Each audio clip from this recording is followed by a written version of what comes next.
Hello, and welcome back to the C-Suite Sidekick.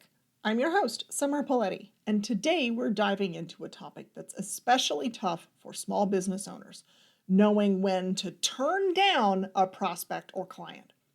It might seem counterintuitive to say no, especially when revenue is tight or you're up against larger competitors. In financial services and SaaS and just about any other industry, there's always an 800-pound gorilla in the room, a company with a huge marketing and sales budget with the ability to go after seemingly any and all business. But the reality is, for you, saying no can sometimes be your smartest move.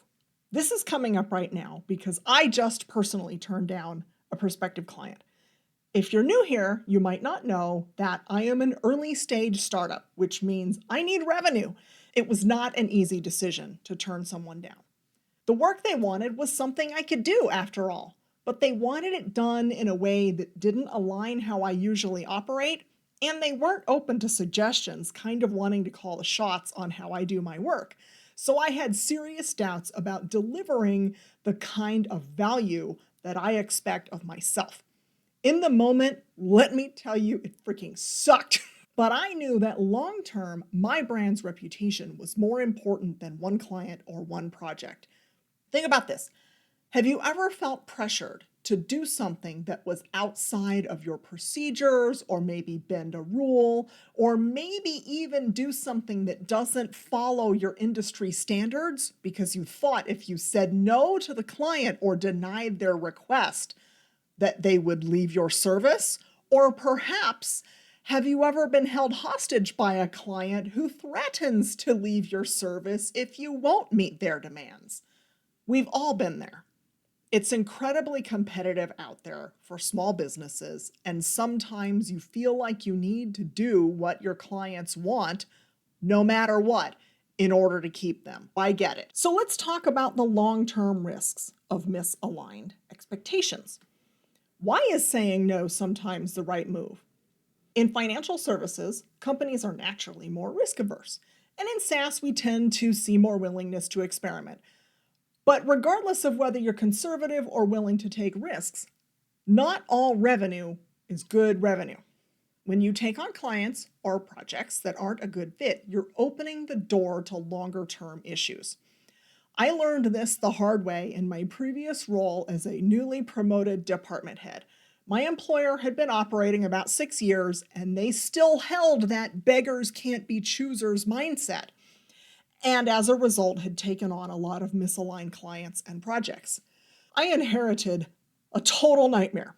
These clients didn't follow procedures, which is especially risky in a compliance-oriented industry like financial services, and because the company set a precedent by bending over backward for them, they pushed their boundaries, they ignored policies. Workers, me, were constantly stressed, feeling like we were held hostage or basically had to live at the office to fulfill the whims of our difficult clients. It was exhausting and emotionally draining. And when I embarked on retraining clients and enforcing those policies, I got a ton of pushback. That's a different story, though. Another pressure we get in financial service and SaaS is to deliver on too tight of deadlines. Have you ever had a client pressure you to get them implemented faster than normal? Or they expected some kind of miracle that the banking system just simply can't deliver? While it's tempting to say yes to your clients, you know you're capable of delivering, right? Or you want to do what you can to make them happy. Even a statement like, "I'll see what I can do," can be perceived as an agreement in the mind of your client. You have to be careful. It is always best to under-promise and over-deliver. Rushing a project, of course, increases the likelihood of errors, and the client will still hold you accountable for any issues.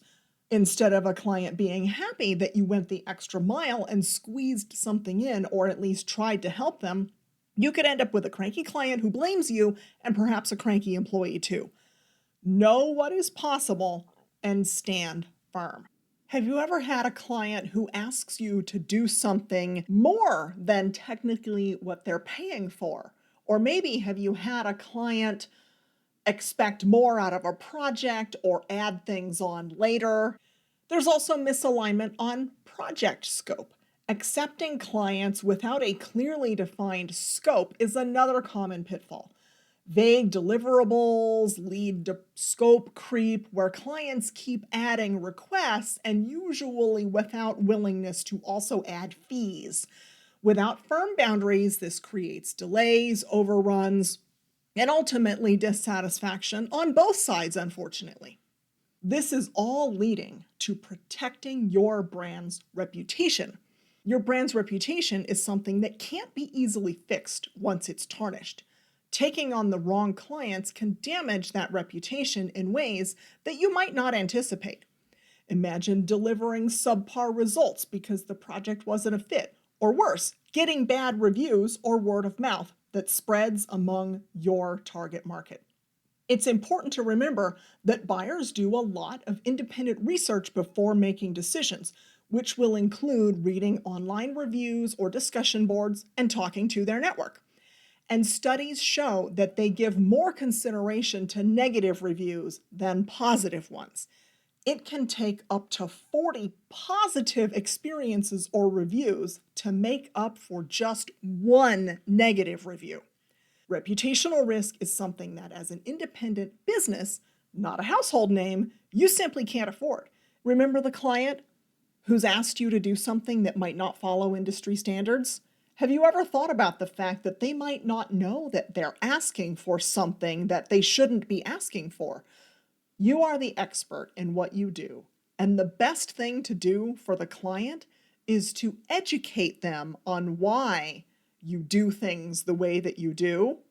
Have you ever accepted a client or a project where you knew that you didn't 100% have the resources or the expertise to deliver what they want right now, and you're kind of learning as you go, maybe trying to stay one lesson ahead of the client? I've done that too. Yeah, we'll take it on. We'll figure it out, right? It's not just about reputational risk. Misaligned clients drain resources, time, energy, and attention that could be better spent on the right clients who value your service and are more likely to succeed and refer you to their friends. When you take on clients or projects that aren't a fit, your team ends up having to learn as they go or bend over backward, often to a seemingly thankless client who might not even realize that you're doing them a favor. This can affect morale and lead to burnout, which is especially dangerous in smaller teams where every resource counts. Has a prospect ever asked you for a discount that goes below the max discount you're willing to offer? And did you accept the business? How did you feel afterwards? There can also be a misalignment on pricing expectations. Clients who negotiate too aggressively on price can devalue your service in the long run. They often expect far more than what's fair and reasonable, and once you lower the bar, you set a dangerous precedent. It's hard to recover from this, and it often leads to a focus on cost and not value. Remember, the client who chooses you on price alone isn't loyal to you, and unfortunately, they don't value you. They value their own wallet, and they will leave you on price as soon as they get offered a cheaper one. Let's not be the Shein versus Temu of the B2B world. Plus, if things go wrong with a difficult client, you end up spending more on customer support and problem solving and damage control, and that client who made you cut your pricing to the bone, now they're a loss leader. I think we've all had that one client where you know that if they so much as call your office once during the month, they've actually lost you money. The effort you put into servicing misaligned clients could be far better spent on clients who fit your ideal client profile, where your team's work will be appreciated and they'll feel a sense of achievement.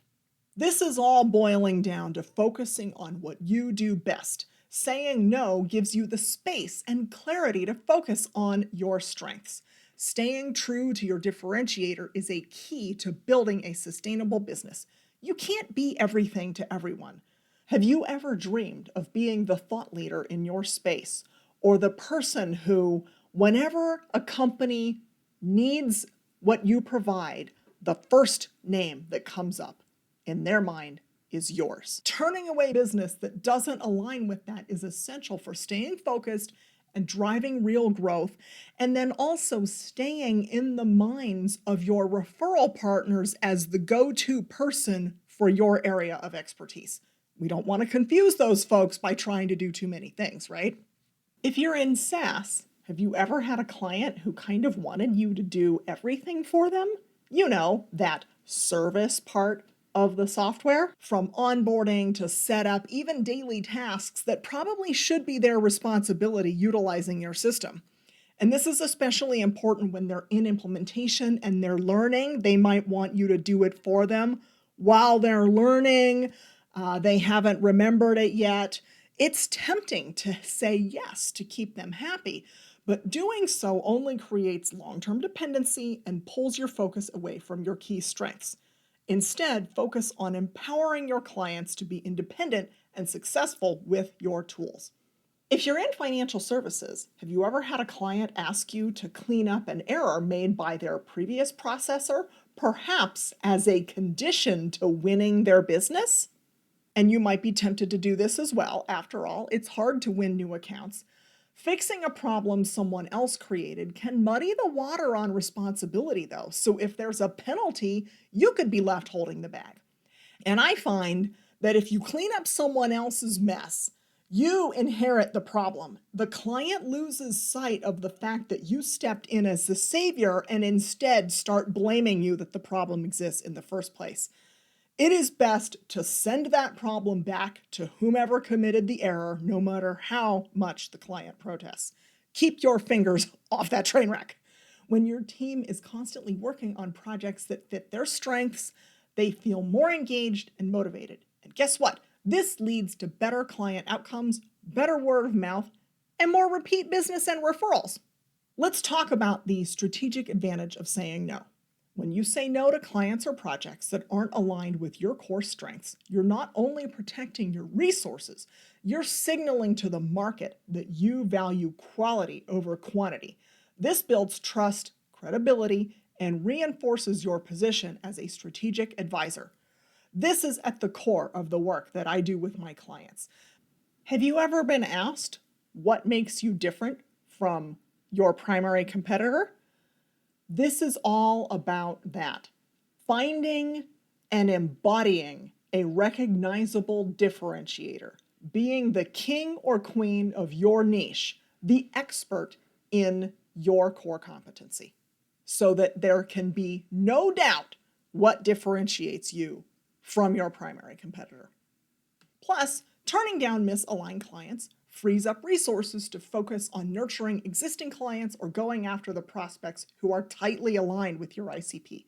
Remember, long-term growth isn't just about closing deals, it's about closing the right deals. In case you're still thinking, well, yeah, but you don't know my industry, you don't know my clients, they expect me to deliver what they ask for. If you're still feeling the pressure to say yes to every opportunity, here's another story. I worked for Disneyland in college, and the drum they beat is that the customer is always right. I mean, when we talk about drinking Kool-Aid, nobody does this better than Disney. So I understand where your heart is. I first heard the concept of saying no to clients from a senior VP at Paychex, one of the 2 to 3 people that reported to the CEO, so his opinion carried weight. His reasons aligned with some of what we've discussed today, and my mind was changed forever. I have found, however, that managers, clients, and partners don't always agree with me. But trust me, this works. Your takeaway is this: the next time a client or prospect asks you for something that's a stretch, tell them, here's what I can do for you, and then give them 2 or 3 options that fall within your core competencies. That way, they feel like they got what they want because they got to choose and drive the boat, and then you still feel nice, even though you technically declined the original request. Share this with someone who's nice to a fault, and subscribe so you're the first to hear future episodes. Drop a review if you're feeling nice today, it helps my reach. If you want to discuss how to evaluate opportunities or need help focusing on the right kind of growth, you can find me on LinkedIn. I'm Summer Poletti, rhymes with spaghetti, or you can visit my website, theriseofus.com. Thanks for tuning in. Let's scale responsibly together, and I will see you next week.